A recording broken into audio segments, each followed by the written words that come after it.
For a decade, retailers have fought to keep bots off their websites.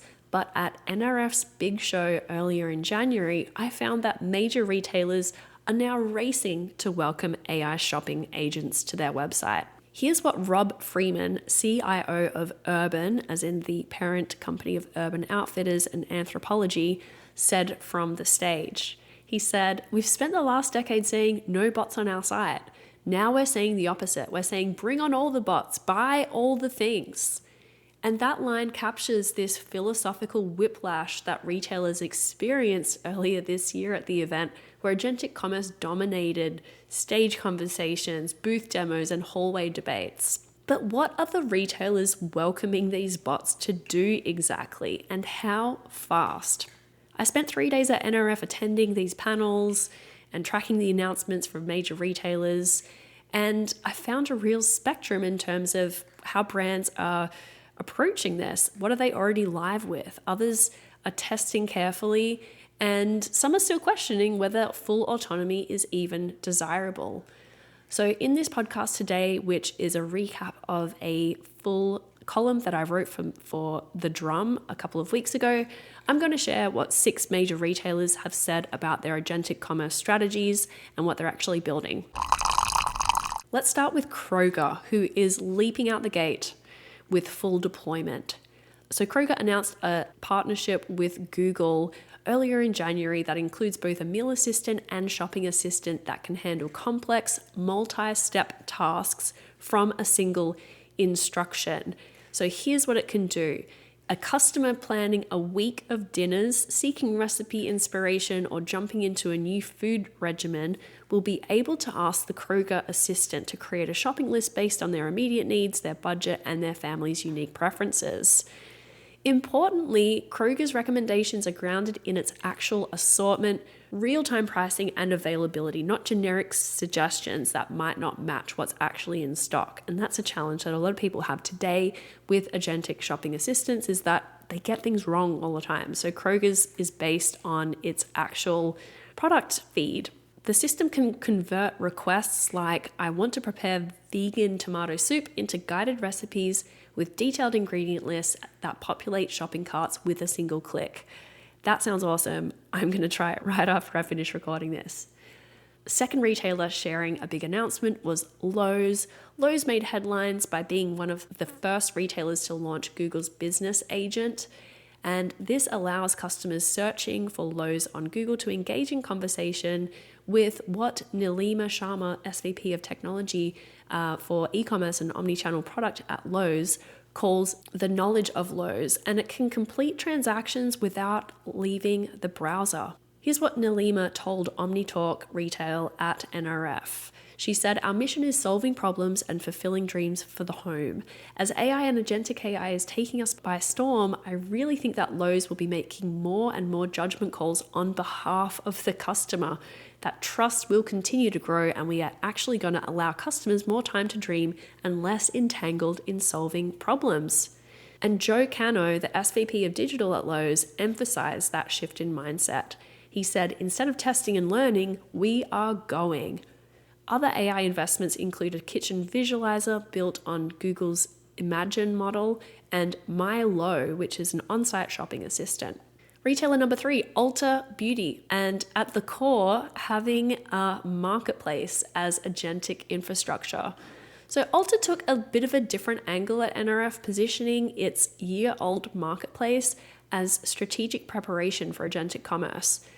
By expanding their product assortment through third-party sellers via the Miracle Marketplace platform, Ulta is creating the content depth that AI shopping assistants will need to make relevant recommendations. Here's what Josh Friedman, the SVP of e-commerce and digital at Ulta, had to say from the stage. He said, "We kind of knew that in the back of our head it wasn't always a primary objective for us in the marketplace, but we knew having more assortment would matter."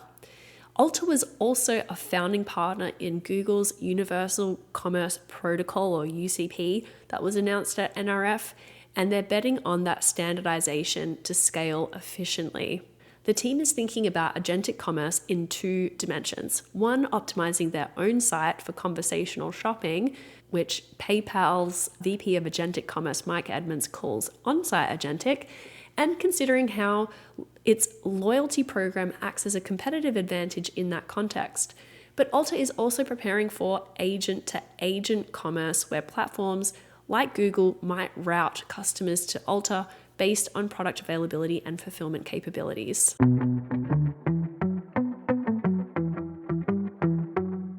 Miracle Ads is the ad tech solution trusted by Rakuten and over 50 global enterprise retailers. That's because Miracle Ads was built with both 3P marketplace sellers and 1P suppliers in mind. Both advertiser audiences demand a seamless advertising journey from onboarding to reporting. You can offer everything from sponsored products to video ads all in one solution. Learn more at miracle.com. That's MIRAKL.com. Retailer number 4, Home Depot. Home Depot is taking a problem-first approach to agentic commerce, resisting the hype around fully autonomous shopping. Instead, the retailer's on-site Magic Apron assistant focuses on helping customers navigate complex home improvement projects, understanding what they're trying to accomplish and recommending products accordingly. As for the off-site agentic commerce piece, Home Depot's Chief Information Officer, Angie Brown, emphasizes that Home Depot will maintain the merchant of record role even when transactions happen on other platforms. And this is a really important point and a way for retailers to not cede all of their advantages to these AI shopping assistants and agents.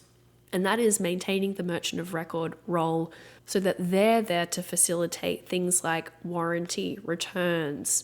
They get to continue to be a part of the customer relationship and not just hand everything off to a third-party tech platform where they'll be completely disintermediated. So what she said is, you think about this buying experience and it's not just about the research you do beforehand. You also think about what happens as you are transacting with that retailer, warranty, returns, and us, as in Home Depot, being there as the merchant of record to continue to bring our brand to the experience is a key part of that. Retailer number 5, Wayfair. Fiona Tan, who is Wayfair's Chief Technology Officer, explained how the furniture retailers category is a very emotional, very style-based, very difficult to describe type of category. And that makes it particularly well suited for conversational interfaces and visual AI. She has a really optimistic view of how agentic shopping could improve the furniture and home decor buying experience. She says, we've been handicapped with the 20-year e-commerce experience, which is a search bar. Now we have the ability to leverage not just the conversational part, but multimodal capabilities. How do I show you real products from my catalog that you get to see and pull off of it? And so the company is investing heavily in foundational capabilities like product data quality and structured content, which she says is also much easier today with new technology than in the past. She's also clear about participation. She said, we want to give customers the choice. If you're wanting to do the research and discovery on one of the platforms and then check out, we will still own as merchant of record the ability to fulfill, manage customer service, and handle returns. Finally, from Urban Outfitters, the comment about bring on all the bots. This pivot informed Urban's partnership with Stripe to ensure secure transactions while maintaining brand control over the customer experience. The urgency became clear last week when Microsoft launched its first agentic commerce experience in the US featuring Anthropologie and Urban Outfitters amongst its first partners. Urban is now live in one of the first mainstream agent shopping deployments, making the bring on the bots philosophy operational reality rather than aspiration. So obviously there is a big range here around what retailers are doing or planning to do, or even just philosophically thinking about what the future of shopping looks like. But perhaps the most telling pattern across every one of these conversations was the insistence on maintaining that merchant of record role. Retailers will meet customers on Google, ChatGPT, or wherever, whatever surface emerges next, but they're not ceding ownership of fulfillment, returns, customer service. The bots can come, the relationship stays with the retailer.